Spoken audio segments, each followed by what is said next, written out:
अस्सलाम वालेकुम स्टूडेंट्स। आज हम स्टार्ट करेंगे एक्सरसाइज 1.3 के नेक्स्ट क्वेश्चन। उसमें से मैं आपको क्वेश्चन नंबर 17, 20 और 25 करवाऊंगा और 26 तक सारे क्वेश्चन सिमिलर होंगे, ठीक है। और दूसरी बात यह कि मैं किसी रीजन की वजह से वीडियोस नहीं बना सका। इंशाल्लाह आप रेगुलर वीडियोस आपके पास पहुंचती रहेंगी और आपको कोई इशू हो तो कमेंट सेक्शन में पूछ सकते हैं। और दूसरा मसला यह था कि मैंने आपको पहले जो इक्वेशंस करवाई थी, इनइक्वालिटीज करवाई हैं, वो कौन सी इनइक्वालिटीज थी? Linear inequalities. अब मैं आपको करवाने जा रहा हूं क्वाड्रेटिक इनइक्वालिटीज। क्वाड्रेटिक इक्वेशन क्या होती है सबसे पहले वो जान लें। ऐसी इक्वेशन जिसमें अननोन वेरिएबल यानी एक्स या वाई जो भी वेरिएबल मौजूद हो उसकी हायर पावर 2 हो। तो यहां पर ये तीनों हमारे पास क्या है? क्वाड्रेटिक इनइक्वालिटीज है। इसको सॉल्व कैसे करना है, इसको नंबर लाइन पे ड्रॉ कैसे करना है, इसका हमने सॉल्यूशन सेट कैसे फाइंड करना है, ये मैं आपको इस वीडियो में बताऊंगा, ठीक है। हमारे पास जो है क्वेश्चन नंबर 17, इसको पहले सॉल्व करेंगे। ये आ जाएगा एक्स स्क्वायर, गिवन हमारे पास क्या है? X square minus 5x plus 6 less then 0। अब इसको जब सॉल्व करेंगे तो लेसर का साइन खत्म करके हम इक्वल साइन लगाकर पहले इक्वेशन को सॉल्व करेंगे, फिर उससे हमारे पास बाउंड्री नंबर्स आएंगे, फिर उससे हम आगे सॉल्यूशन सेट फाइंड करेंगे। सबसे पहले सॉल्व करते हैं इसे। याद रखिएगा x square minus 5x plus 6 is equal to 0 is equal to. उसके बाद x का स्क्वायर, एक्स स्क्वायर माइनस इसके दो फैक्टर ऐसे बनाने, इसको मल्टीप्लाई करने से 6 आ रहा है, तो हमारे पास दो फैक्टर ऐसे बन गए हैं, इसको मल्टीप्लाई करने से 6 आ रहा है। अगर इनको ऐड करें तो हमारे पास क्या मिलता है? 5। बेसिकली यहां पर मिड टर्म ब्रेक कर रहा हूं मैं। मिड टर्म ब्रेक बुक 1 में मैंने आपको तरीका सिखाया था करने, फिर भी उसमें इशू है तो आप बुक 1 के जो हमारे पास पूरे लेक्चर्स मौजूद है उसमें आप फैक्टराइजेशन वाला टॉपिक सर्च कर सकते हैं, उसमें आपको मिल जाएगी। अब यहां पर 3 को 2 से बेसिकली मिड टर्म ब्रेक कैसे करनी है आपको दोबारा रिमाइंड करवाता हूं। फर्स्ट को पहले लास्ट से मल्टीप्लाई करना है। फर्स्ट हमारे पास 1 को 6 से मल्टीप्लाई करा 6 आ गया। हमने मिड टर्म को ऐसे दो फैक्टर्स में डिवाइड करना था, ब्रेक करना था, जिसको मल्टीप्लाई करें तो हमारे पास 6 आए, प्लस ये माइनस करें दोबारा दरमियान में टर्म आ जाए। अब मैंने दो फैक्टर बना लिए हैं, एक्स स्क्वायर माइनस 3 और सामने क्या आ जाएगा? एक्स आएगा, माइनस में बंदा मल्टीप्लाई होगा, अंदर वाली वैल्यू तो साइन चेंज 2 और साथ में x plus 6 is equal to 0। इन दोनों में से कॉमन क्या आ रहा है? इन दोनों में से कॉमन आ रहा है हमारे पास x, तो यहां पर एक x बचेगा, माइनस यहां से x कॉमन ले लिया, बाकी इधर बचेगा 3 माइनस 2, इधर बचेगा x, बाहर माइनस कॉमन लिया तो अंदर वाला साइन चेंज हो जाएगा। 2 को 3 से मल्टीप्लाई करें तो हमारे पास क्या आता है? 6 आता है। हमेशा याद रखना ये वाला टर्म और ये वाला टर्म सेम आनी चाहिए, अगर सेम आएगी तभी हम कॉमन ले सकते हैं, वरना कॉमन नहीं ले सकते। अब यहां पर हमारे पास आ जाएगा x माइनस 3, कॉमन आ गया दोनों ऐसे। इधर क्या बचा है? x बचा है, इधर क्या बचा है? माइनस 2। एक आ जाएगा आपको x minus 3 is equal to 0 और एक आ जाएगा x minus 2 is equal to 0। अब यहां पर 3 माइनस हो रहा है, इधर क्या आ जाएगा? प्लस में चेंज। यहां पर 2 माइनस हो रहा है, क्या आ जाएगा? प्लस में चेंज। तो s की हमारे पास दो वैल्यू आ गई है, कौन सी? 2 और 3। अब ये बेसिकली हमारे पास क्या है? बाउंड्री नंबर्स आए हैं। ये दो नंबर क्या है? Boundary numbers. अब इसको नंबर लाइन पे ड्रा करते हैं हम। नंबर लाइन पे जब ड्रा करेंगे दोनों तरफ एरो लगाना है। एरो क्यों लगाना है? ताकि हमें इससे अंदाजा ये होगा कि ये हमारे पास नेगेटिव इनफिनिटी तक जा रही है और ये पॉजिटिव इनफिनिटी तक जा रही है। इस पे नंबर लाइन पे इनफाइनाइट नंबर्स मौजूद होते हैं, ठीक है। अब 2 और 3 को ड्रा करते हैं। जब मैं 2 और 3 को नंबर लाइन पे ड्रा किया तो तीन रीजन में डिवाइड होगी, एक को ए का नाम दे दिया, एक को बी का दे दिया, एक को सी का दे दिया, ठीक है। अब तीन रीजन में डिवाइड हो गई है। अब हमने फर्स्ट रीजन पे चेक करते हैं, रीजन ए पर।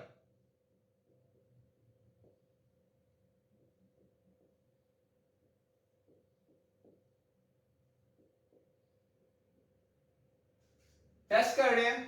टेस्ट किस वैल्यू पे करते हैं, कोई भी वैल्यू यहां से उठा देते हैं x की, कोई भी वैल्यू यहां से, 2 से छोटी वैल्यू कौन सी है 1 है, तो 1 जो उठा रहे हैं वो ए रीजन से उठा रहे हैं, तो 1 पे पहले चेक करते हैं कि 1 अगर हम x की वैल्यू लें क्या ये इनक्वालिटी सेटिस्फाई होती है या नहीं होती।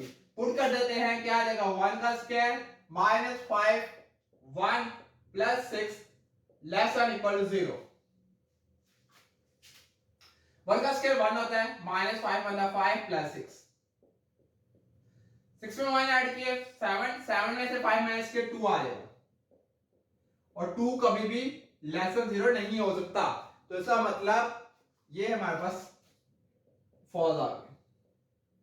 इसका मतलब रीजन ए में से अगर हम कोई भी वैल्यू ले लेंगे उस पे सेटिस्फाई नहीं करेगा। अगर हम माइनस वाली वैल्यूज की तरफ जाते हैं, क्या उस पे सेटिस्फाई करेगा या नहीं, उस पे चेक कर लेते हैं, क्या पता उस पे कर रहा हो।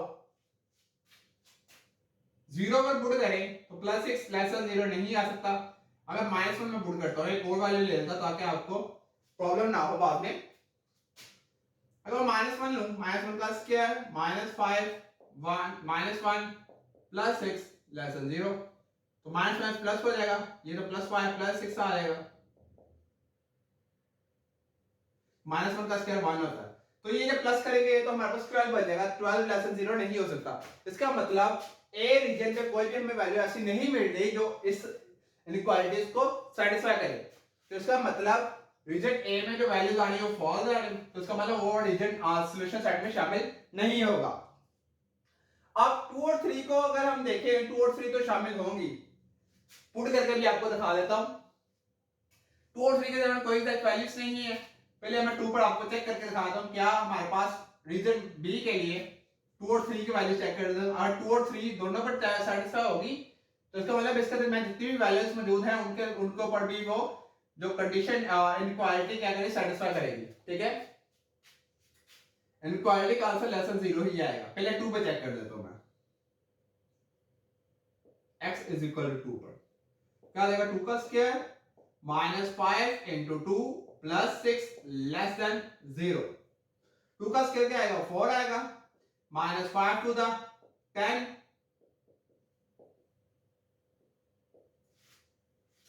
6 में 4 ऐड कर 10 10 माइनस 10 कितना होता है, 0 होता है, तो इसका मतलब इक्वल आ गई है ये, तो इसका मतलब ये वाली कंडीशन सेटिस्फाई करेगी। अब x इक्वल टू 3 पे करते हैं,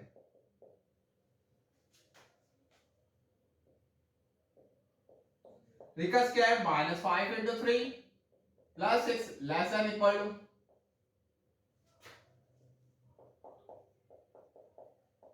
इसको प्लस माइनस करेंगे ये भी 0 आएगा, 0 इज इक्वल टू 0, ये इसका मतलब ये भी कंडीशन सेटिस्फाई करेगी। अगर इन दोनों वैल्यू को पुट करने से इनइक्वालिटी सेटिस्फाई हो रही है, इनइक्वालिटी पे पुट करने से वैल्यू आंसर 0 लेस देन 0 ही आ रहा है या इक्वल टू 0 आ रहा है, तो इसका मतलब इन दोनों के दरमियान जो वैल्यू जितनी भी मौजूद होगी इनफाइनाइट वैल्यूज, उन वैल्यू के लिए भी ये इनइक्वालिटी सेटिस्फाई करेगी। अब हम रीजन बी के लिए तो हमने चेक कर लिया, अब रीजन सी के लिए चेक करते हैं। रीजन जो ए था वो तो फॉल्स आ गया, उसका मतलब रीजन ए सॉल्यूशन सेट में शामिल नहीं होगा, रीजन बी तो शामिल होगा। अब देखते हैं रीजन सी क्या सॉल्यूशन सेट में शामिल है या नहीं है। अब मैं 3 से बड़ी एक वैल्यू ले लेता हूं, मैं 4 ले लेता हूं value for region C test x is equal to 4 पे चेक करते हैं, जहां जहां पर x इक्वालिटी में वहां पर 4 पुट कर दें, 4 का square -5 into 4 plus 6 less than equal to 0। 4 का स्क्वायर क्या होता है, 16 -5 for the 20 प्लस, इसका मतलब ये भी हमारा सेटिस्फाई नहीं कर रहा, क्योंकि अगर 16 में से इसको मैं ऐड करता हूं तो हमारे पास क्या आंसर आता है, 22 -20, ये हमारे पास less than equal to condition satisfy नहीं हो रही, क्योंकि इसका आंसर 2 आएगा। अगर मैं 5 पर चेक करता हूं, एक और कंफ्यूजन, और 5 पे चेक करता हूं, ये भी बड़ी वैल्यू है ना 3 से, रीजन सी में से कोई वैल्यू उठा के चेक कर रहा हूं, तो इस पे चेक करता हूं क्या क्वेश्चन इक्वालिटी सेटिस्फाई कर रही है या नहीं कर रही। क्या आ जाएगा, 5 का स्क्वायर -5 5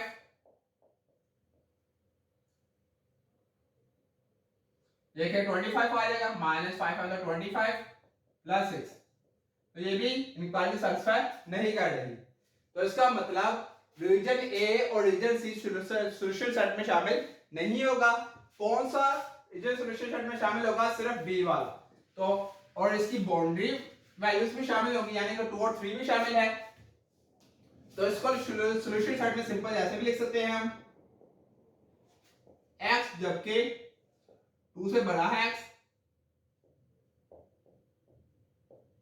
ऐसे भी लिख सकते हैं या फिर ऐसे भी लिख सकते हैं इंटरवल की सूरत में। इसका मतलब ये होगा 2 और 3 सॉल्यूशन सेट में शामिल हैं, जबकि इनके दरमियान तमाम वैल्यू सॉल्यूशन सेट में शामिल हैं।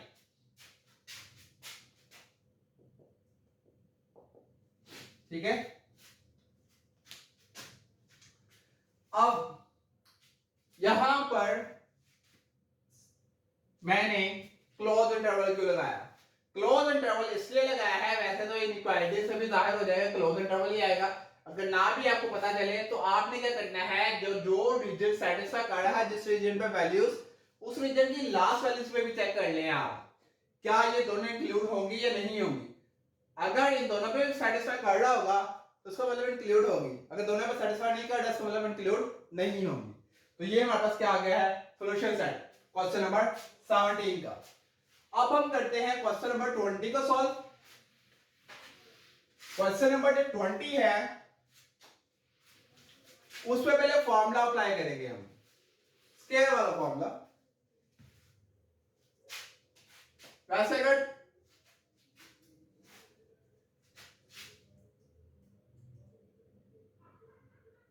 मैं सॉल्व कैसे करने लगा 20 को।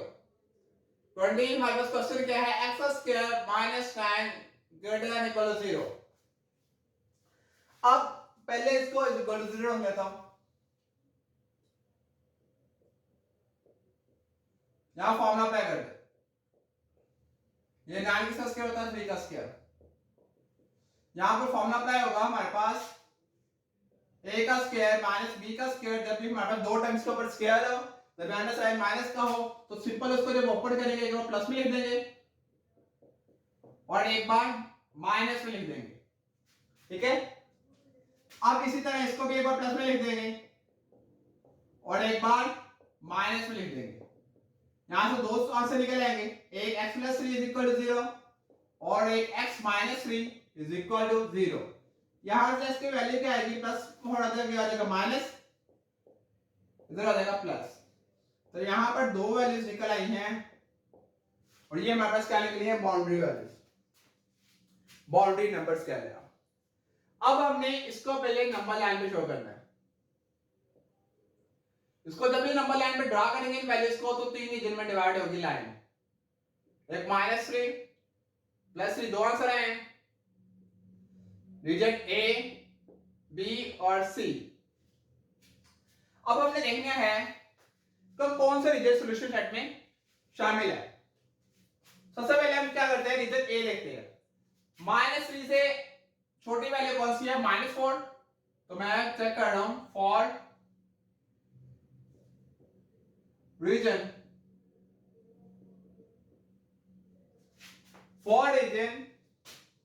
ए test x is equal to -4। जहां पर x मौजूद होगा वहां पर आपने क्या पुट कर देना है, -4 पुट करते हैं। इसमें क्या आ जाएगा, -4 का square -9 greater than equal to 0। 4 का स्क्वायर 16 होता है।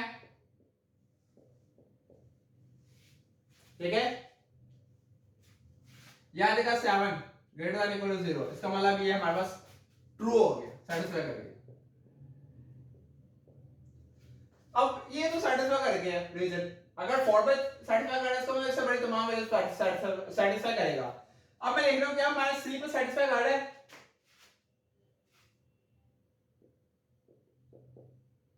क्या आ जाएगा, -3 का square -10 greater than equal to 0। तो यहां पे 9 का 9 आ जाएगा, -9 तो ये आ जाएगा 0, 0 इक्वल 0 तो इसका मतलब ये कंडीशन सेटिस्फाई कर गया। इसमें भी क्या है, ये ट्रू है। अब इसका मतलब यह है कि रीजन ए पूरा शामिल है और इसके साथ -3 वैल्यू भी शामिल है।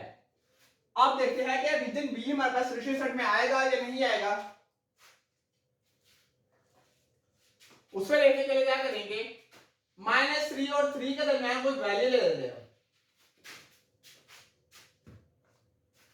-2 ले लेता हूं मैं। For region B test test करता हूं, क्या देगा, -2 का स्क्वायर -9 ग्रेटर देन इक्वल 0, ये 4 -9, ये -5 ग्रेटर देन इक्वल टू 0 कभी भी नहीं हो सकता। इसका मतलब ये हमारे पास क्या आ गया, फॉल्स स्टेटमेंट आ गया।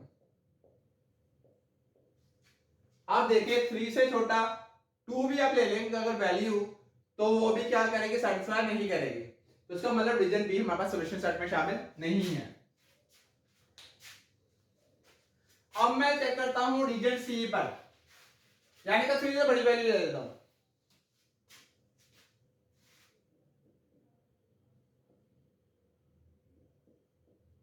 For region C test x is equal to 4, 3 से बड़ी वैल्यू 4 है, 4 ले लेता हूं। हमारे पास आ जाएगा 4 का square -9 greater than equal to 0, तो ऑब्वियसली बात है ये ग्रेटर देन इक्वल टू 0 ही हमारे पास आएगा। तो इसका मतलब रीजन सी जो है वो सॉल्यूशन सेट में शामिल है। और इसी तरह अगर -3 सॉल्यूशन सेट में शामिल है तो +3 भी सॉल्यूशन सेट में शामिल होगा। क्यों होगा, क्योंकि -3 ले लें +3 ले लें, हमने बेसिकली उस वाले को स्केयर ही लेना है, तो दोनों का आंसर प्लस नहीं आएगा। तो इसका मतलब जो अगर ये सेटिस्फाई कर रही है वैल्यू तो ये भी सेटिस्फाई करेगी। तो इसका मतलब ये है कि रीजन ए पूरा शामिल है और -3 भी शामिल है, रीजन सी पूरा शामिल है और +3 भी शामिल है, लेकिन कौन सा रीजन शामिल नहीं है, बी वाला।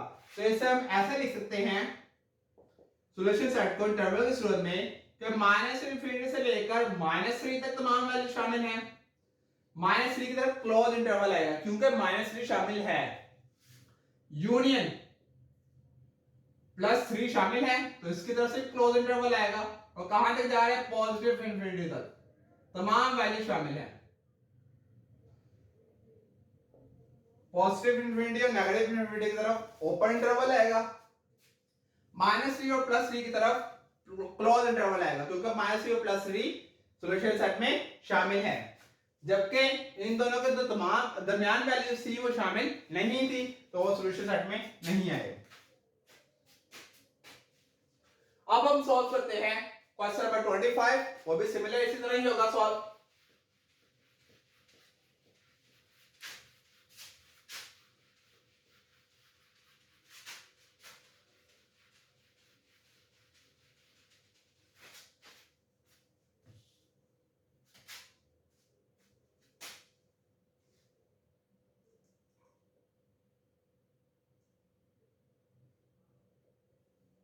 वो क्या है हमारे पास, 6x का square plus x minus 12 greater than equal to 0।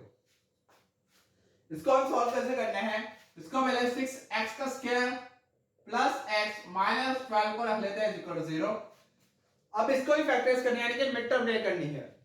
तो हमारे पास क्या करेंगे, पहले फर्स्ट वाले को थर्ड से मल्टीप्लाई करेंगे, यानी कि 6 को पहले 12 से मल्टीप्लाई करें, हमारे पास आंसर आ जाएगा 72। 8 9 का क्या होता है 72।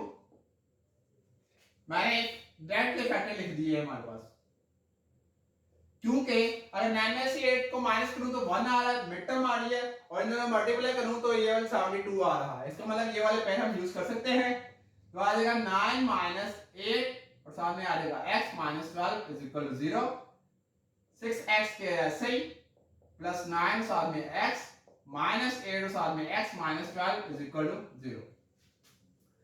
अब इन दोनों में से कॉमन क्या आ रहा है, इन दोनों में से हमारे पास कॉमन आ रहा है 3, क्योंकि 3 के टेबल में 6 भी आता है 9 भी आता है, और साथ में आ रहा है x। इधर क्या बचेगा, 3 को किससे मल्टीप्लाई करें, 6 आता है 2 से, तो हमारे पास यहाँ पर आ जाएगा 2x प्लस, क्योंकि x बचा है हमारे पास, क्योंकि x का स्क्वायर था यहाँ पर 3 को अगर मैं 3 से मल्टीप्लाई करूँ हमारे पास क्या आता है 9। तो इसका मतलब x को हमने कॉमन ले लिया था बाहर, माइनस इन दोनों में से कॉमन क्या आ रहा है, 4 कॉमन आ रहा है, क्योंकि 4 के टेबल में 8 भी आता है और 4 के टेबल में 12 भी आता है। तो यहां पर आ जाएगा x ऐसे ही बाय माइनस का इन कॉमन लिया तो अगला साइन चेंज हो जाएगा प्लस में, तो 4 को किससे मल्टीप्लाई करें 3 से मल्टीप्लाई करें, हमारे पास क्या आता है, अब हमारे पास क्या आ जाएगा, सॉरी 2 आता है, हमारे पास क्या आ जाएगा 2x प्लस 3, और बाकी इधर क्या बचा है 3x, इधर क्या बचा है -4 इज इक्वल टू 0। करेंगे 2x प्लस 3 को इज इक्वल टू 0 लेट कर लेंगे, और 3x minus 4 is equal to 0,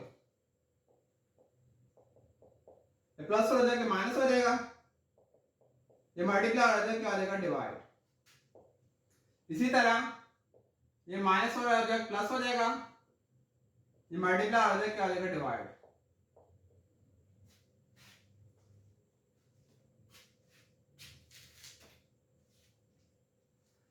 अब हमारे पास इन वैल्यूज पे भी चेक करेंगे, और अब हमारे पास ये जो वैल्यूज निकली है बाउंड्री वैल्यूज निकली हैं, ये मैंने अभी आपको बताया है। अब हमने क्या करना है, इसको नंबर लाइन पे ड्रा करते हैं, ये पॉजिटिव इनफिनिटी, ये माइनस इनफिनिटी, और इनके दरमियान वैल्यू होगी एक -3/2 और एक आएगी 4/3। इसका आंसर बेसिकली 1.5 आता है। ये हमारे पास 3 रीजन में डिवाइड हो गया, एक रीजन क्या है ए, एक रीजन है हमारे पास बी, और एक रीजन सी। पहले रीजन ए पे हमने सेटिस्फाई करवाना है, इसका आंसर क्या है 1.5 आता है तकरीबन। तो हम क्या करेंगे, हमने देखना है कि 1.5 से जो बड़ी छोटी वैल्यू है वो क्या है -2 है, -1.5 से जो छोटी वैल्यू है वो क्या है -2। इसका मतलब हमने क्या करना है रीजन ए पे चेक करने के लिए, टेस्ट करने के लिए, तो हम क्या करेंगे -2 वैल्यू ले लेंगे यहां से, for region A test x is equal to -2, -2 put करते हैं, क्या आ जाएगा 6 इंटू -2 का square plus -2 -12 greater than equal to 0, 6 ऐसे ही 2 का स्क्वायर का होता है 4 होता है, प्लस माइनस -2 -12, 6 4 क्या होता है 24, minus minus plus -14 greater than equal to 0। इसका मतलब यहां से अगर सॉल्व करेंगे आ जाएगा 10 ग्रेटर देन इक्वल टू 0। इसका मतलब ये हमारे पास क्या आ गया ट्रू आ गया। अगर -2 पर ट्रू है इसका मतलब आगे जितनी भी वैल्यूज हमारे पास होगी उस पर क्या होगा ये ट्रू होगा। अब रीजन ए तो पूरा शामिल हो गया है, अब हम देखते हैं क्या ये जो बाउंड्री वैल्यू है क्या ये शामिल है या नहीं है सॉल्यूशन सेट में।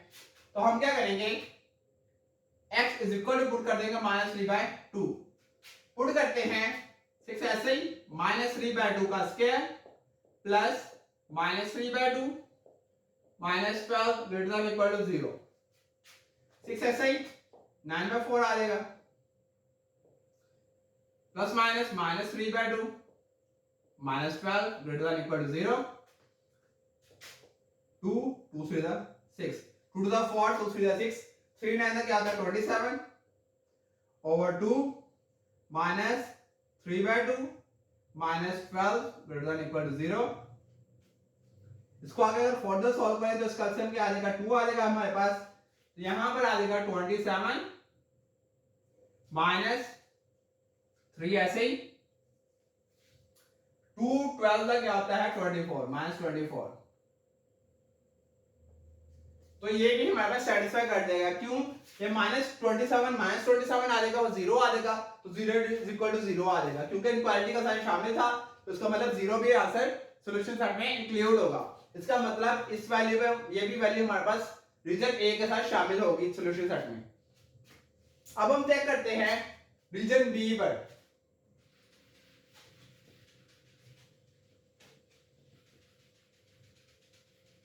क्या रीजन बी पर शामिल है, रीजन बी शामिल है या नहीं है, वो चेक करने के लिए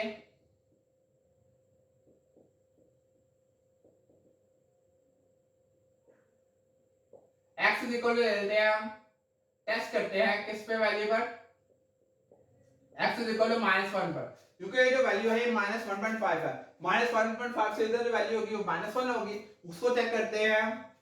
ठीक है, ऐसे ही -1 का स्क्वायर प्लस -1 -12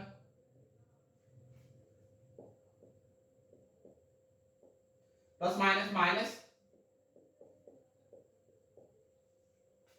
तो ये आ जाएगा हमारे पास 6 -13, तो ये कभी भी हमारे पास ग्रेटर देन इक्वल टू 0 नहीं हो सकता, इसका आंसर आएगा -7, तो ये हमारे पास क्या आ गया, फॉल्स कर गया। अब मैं 1 पे भी चेक कर लेता हूँ क्या हमारे पास जो 1 है उसमें सेटिस्फाई कर रहा है कि नहीं कर रहा। पॉजिटिव 1 पे भी चेक कर लेता, क्योंकि हमारे पास जो इसका आंसर आएगा 1 पॉइंट समथिंग आएगा, यानी कि 1.33 आएगा, तो 1.33 से पीछे जो वैल्यू आएगी 1 आएगी, तो मैं रीजन बी को पूरे टोटल चेक करने के लिए -1 पे तो चेक कर लिया है, 1 पे भी चेक करूंगा क्या 1 हमारे पास सॉल्यूशन सेट में शामिल होगा या नहीं होगा।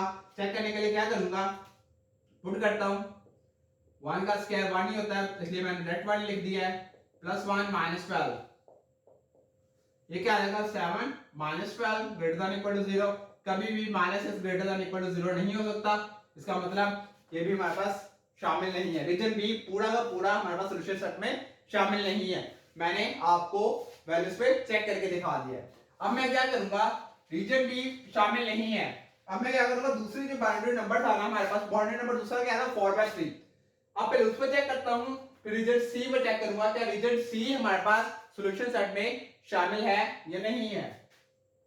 पहले मैं पुट करता हूं x = 4/3, पुट करते हैं 6 4/3 का square minus plus 4/3 -12 greater then 0, 6 ऐसे ही 16/9,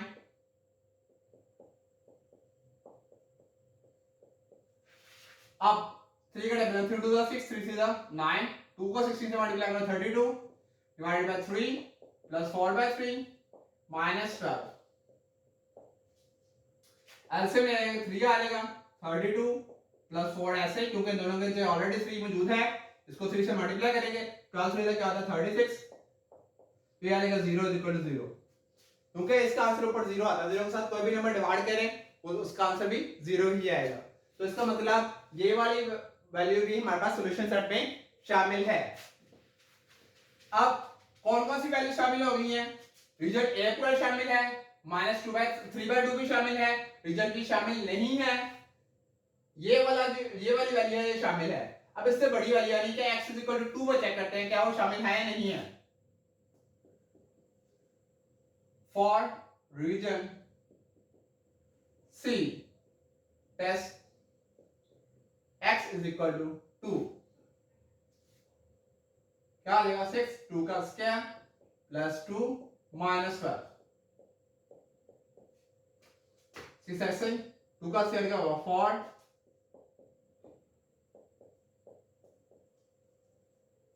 6 4 24 plus 2 -12 greater than equal to 0, तो इन दोनों को ऐड करेंगे 26 आ जाएगा, 26 में से -12 करेंगे तो हमारे पास क्या आ जाएगा 14 आंसर, और 14 हमेशा ग्रेटर देन 0 होता है, तो इसका मतलब ये हमारे पास कंडीशन सेटिस्फाई कर रहा है। लास्ट में मैं पहले भी इज इक्वल टू डालता रहा हूं, इज इक्वल टू नहीं आएगा ग्रेटर देन का साइन आएगा, या फिर इक्वल वैल्यू आएगी या फिर ग्रेटर आएगी, ठीक है। और सॉल्यूशन सेट हम कैसे लिखेंगे, अब हमारे पास रीजन ए पर शामिल है, यानी कि -∞ से लेकर -3/2 शामिल है, और 3/2 भी सॉल्यूशन सेट में आ गया था, इसका मतलब -2/3 की तरफ से क्लोज होगा, यूनियन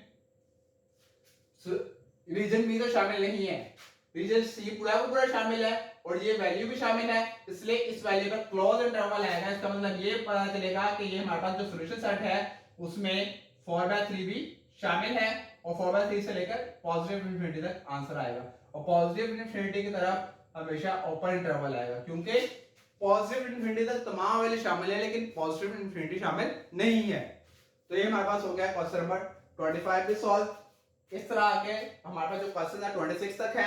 अगर आपको फिर भी इन क्वेश्चन में कोई इश्यू हो तो आप कमेंट सेक्शन में पूछ सकते हैं। बहुत शुक्रिया।